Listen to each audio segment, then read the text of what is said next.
Welcome to this edition of Labor Vision. I'm Bob Delaney, Executive Director of the Institute for Labor Studies and Research. Labor Vision, a production of the Institute, focuses on topics of importance to working Rhode Islanders. We hope you enjoy this edition.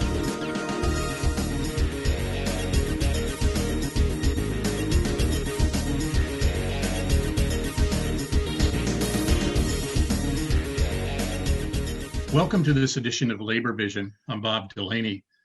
We're looking forward to having a conversation in this Labor Vision show, both Erica Hammond and I, who will be co-hosting it, with Michael Perik. Michael is the CEO of the Student Resource Center for the Free College Program that has been offered across the United States for organized labor. I know that Michael and I have been working together for more than 10 years around the issue of the concept of being able to offer affordable college. And Michael went one step further to make it available to everybody in organized labor who has a desire to have themselves or a family member involved. And at the Institute, anybody who is involved in our programs also have that pathway to a free college program. Michael, welcome, and thank you for joining us. Thank you very much, Bob. Pleasure to be with you this afternoon. I'm really looking forward to the conversation about how this all started, because it has been tremendously successful, Michael, and I give you much credit for having the concept and being able to carry it through, I know, some difficult times. Well, Bob, as you know, you and George Nee were a lot of the inspiration for this. Well over a decade ago, you helped me think about a business model, which was really around could you bring affordable college to members of unions. And one of the things about unions and their families is they are easy to market to. You know who they are, you know how to reach them. And that's one of the biggest challenges that exists in education, is how do you find your student? And some institutions, both big public and private institutions, will spend tens of millions of dollars being able to acquire students, places like Purdue or places like Arizona State. And obviously we know the University of Phoenix and places like that have these enormous marketing budgets just to acquire their students. And the problem with spending that type of money is then you have to turn around and charge a lot of tuition to get a return on the investment that you made in marketing. The genius, I think, of what we've been able to accomplish with the union movement, the inspiration for which I think came from our early discussions, is that we've been able to access their distribution channel at no cost. And that allows us to get a lot of good students who we then are able, through our business model, to get them through an education program with nothing coming out of their pockets. I know, Michael, that the programs, the free college program, have grown from an associate's degree and now with a bachelor's degree. And I find it interesting that many of the organ trades, the building trades, within their apprenticeship training program, they have included an associate's degree, and it tends to be an associate's degree in applied science. So it's a combination of courses that they have to take in apprenticeship plus related college courses. And I know that you've been able to pull all of that together, and that particularly at the associate's degree level, you've been able to award college credit to anybody in a apprenticeship training program or an industry recognized training program, such as correctional officers. Can we talk about that? Yeah, correctional officers is one of our biggest markets. We've been very fortunate with the ASME unions across the country, but we started with correctional officers the big way in the state of Ohio. Head of the Civil Service Union out there, a fellow named Chris Mabe, is a former correctional services officer, and he worked out a very innovative arrangement with the state government. So when you go for your first day at the Corrections Academy, you are encouraged to enroll in your union on the spot. You're also encouraged to enroll in this program. And the Corrections Department, in their own, out of basic good self-interest and good public policy, have promoted this. One of the goals that the correctional officers have is to make sure people are not spending their entire career on a cell block, because the actuarial tables tell you that if you spend your entire career on a cell block, whether that's in Rhode Island or whether that's in Ohio, you will not live very long once you retire.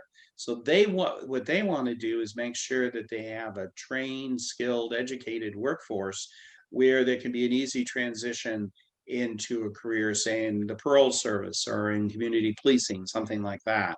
So right from the beginning, the Department of Corrections, in conjunction with the Ohio Civil Service Union, have been working to promote education for correctional officers from day one. And they take it a step further by creating within the institution, and I know this is something that's near and dear to you, an environment where people can learn together and can be supported together. One of the things I learned from you many, many years ago was that online education is fine in its place, but it is going to be a lot more effective if you can create environments where people can gather together, and they may be doing their own individual work, but because they're there with fellow coworkers and they get some mentoring from people in their union, that encourages them to persist and to complete. You taught me that lesson back in when I first met you, and I had a lot more hair, and your hair is darker. I find it interesting that still today we're looking at making a transition for many people. And I know at the Institute, we have a teacher assistant training program, and that we've been looking with the people who complete our teacher assistant training program, both those who have a degree and those who don't, and those who have some college courses. And I know, Erica, you've been working with those students for a long time, helping them do the transition. Do you have any observations that you have about the importance of even somebody in a teacher assistant training program getting that opportunity to become, or to join a path to becoming a teacher or an educator at another level?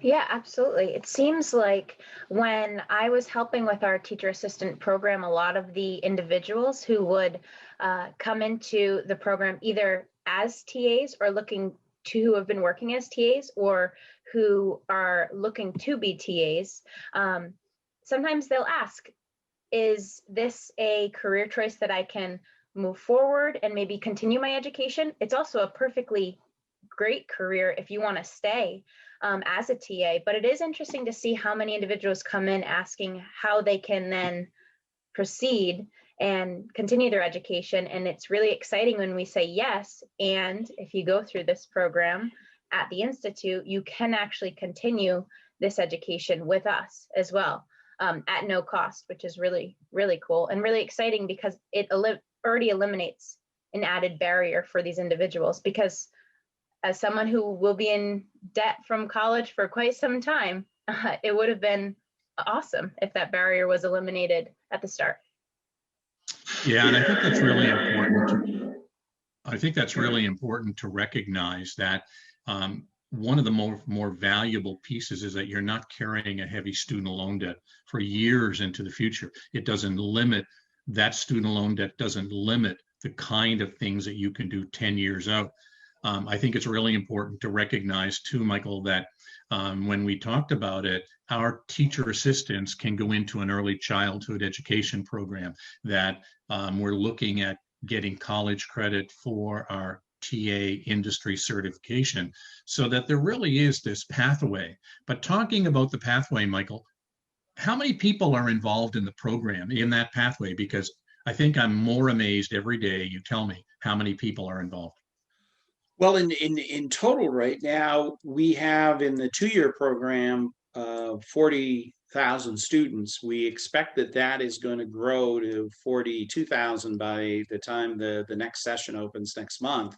And in our 4-year program, which is still really in its first year of operation, they will surpass 4,000. So we are going to have 46,000 people in this program, which is a sizable educational initiative in a relatively short period of time. And we were talking a second ago about the barriers, especially the financial barriers. And I think one reason that we've been successful is that we have eliminated those barriers completely. One of the things that strikes me about our population, about those 45,000 individuals, is about 70% of them are female. And they tend to be older, which is a relative term. We're not talking 18, 19-year-olds. We're talking people in their late 20s, their 30s, and their 40s. And a lot of them are mothers. And one of the things about women is they are making sacrifices when they have kids all the time and making trade-offs all the time, usually to the benefit of their children. And many of the people we talk to, many of the people who are in this program, knew that they needed to go back to school, knew that if they were paraprofessional, they would like to end up being a teacher, or they were working in as a school bus driver, and they really were good at IT and thought they could make that transition into another job in the school system. So they've known it, but even the most affordable community college programs, when you add on the cost of books, you are talking about spending $3,000-$4,000 out of a family budget. Well, these families don't have it. 40% of the people in the union movement are Pell eligible. That's an astounding statistic. And when you kind of draw the net a little longer, you've got 60, 70% of people who are effectively the working poor in our country. So what we've been able to do is let people go back to school without feeling that they are taking something away from their family, even if it's only a few $1,000s, because to them, that is a fortune. Yeah, and I think it's the thought behind it is that Pell eligibility pretty much tells you that that population in particular are looking for every avenue to be able to finance their future career, and that you have people who will help people fill in and complete their FAFSA so that they can find out if they're Pell eligible, and if so, how much. And I think that it's important for people to realize that from the time that you take them in and gather their information, there is somebody who will hold their hand through the whole process, right from the time that they enroll, they complete the FAFSA, and your student advisors will be there for their whole career. And it's really important as well to know how you encourage individuals who enroll to kind of work through as a cohort. And so people within the same union could actually be working as a study group, completing the work, somebody is supporting them, and they can graduate together. Well, I think that's really important, what you just touched on about helping people through the whole process. If I have a criticism of many existing community colleges, brick and mortar environments, is they're almost like self-serve. They expect people to come and figure it all out for themselves.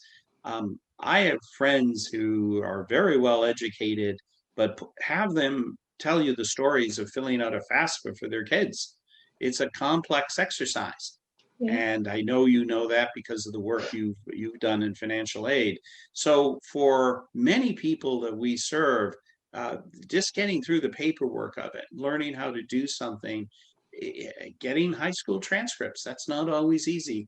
What happens if your high school was shut down? How do you deal with that? So we're there, to use your phrase, to hold their hand through the process. We think that's reflective of not only the good participation rates we get at the beginning, but also the good participation rates we get at the end of the day, when we're able to get people to persist and to continue with their education and get to the point of graduation. I know, Erica, your involvement in the program has been absolutely critical at the Institute, and the work that Fatima and Haley have been doing is critical in that. Do you have any comments, observations, or questions for Michael? You're closer to university age, a whole lot closer than Michael and I are. You still carry that college debt, and that's a big piece. Yeah. So do you have any observations or questions for Michael? So I have an observation and a question. My first observation would be, just from what you were both talking about, that having that person help you, assist you through that process in the beginning, is in itself eliminating another barrier for people.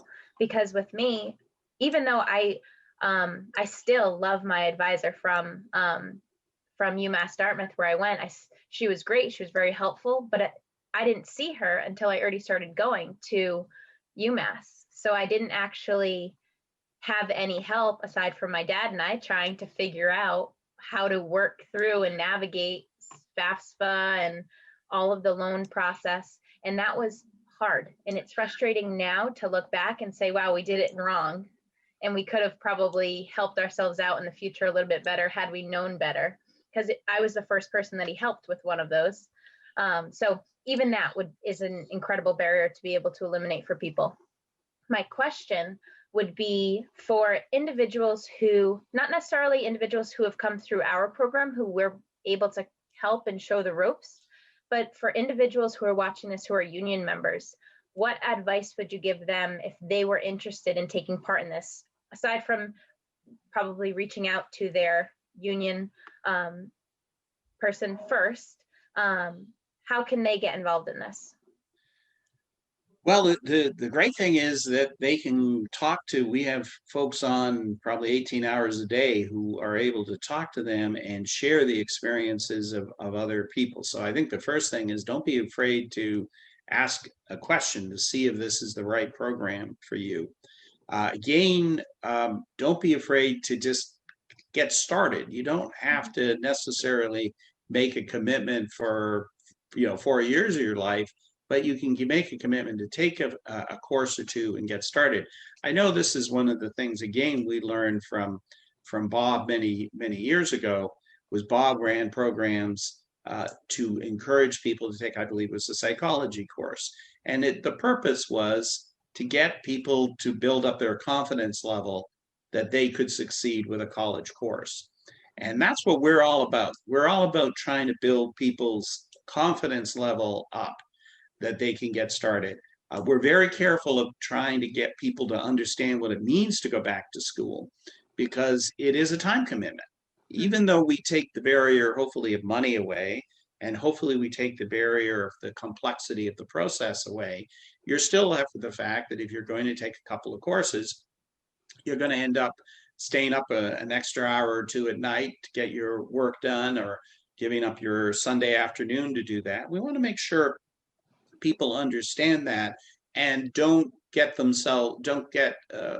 ahead, take on too much. It's a little bit like going back to the gym. If you try to do it too intensively, you will end up probably failing and giving it up. But if you start your exercise program in a moderate way and scale up from there, that works out a lot better. Right. I want to thank you, Michael. I know that we're coming near the end of the program. And what we will do is, as we complete the editing of this Labor Vision show, we can put the website down as well as a telephone number, but probably even more importantly, the website, so that they can go directly to a link, and that will start the process, because I know that you will hold their hand, maybe not Mike Perik in particular, but somebody involved in the whole process will hold their hand from the time that they make that initial contact until they graduated. And I know from the experience of having some of our people completed the program and working with you and working with Tim and your staff, you do a very good job at that. And I want to thank you for that. Well, you're kind, and we always remember our roots in Rhode Island and all the good advice and help that we've gotten over the years from you and George Nee. And we just hope that this is the beginning of a even longer and more expansive working relationship. Thanks, Michael. Erica, I want to thank you for joining us as a co-host and a participant. Again, Labor Vision is possible because of the hard work of a large staff, but I really need to thank Erica. She's the prime mover of keeping this program successful when we went online as opposed to just our weekly show. Michael, I want to thank you again for your commitment to labor, to your commitment for the free college program. I consider you both a friend and a knowledgeable individual that will guarantee success for the people that really want to enroll in your program. I want to thank everybody for joining us. I look forward to your questions. We will give you the telephone number and the website that you can contact directly, and I look forward to you getting enrolled in this program. Thank you, and good afternoon. Thank you for joining us for this edition of Labor Vision. We appreciate your input and encourage your comments. Labor Vision can be seen on this channel 3 times each week: Tuesday at 7 p.m., Thursday at 8 p.m., and Saturday at 5 p.m.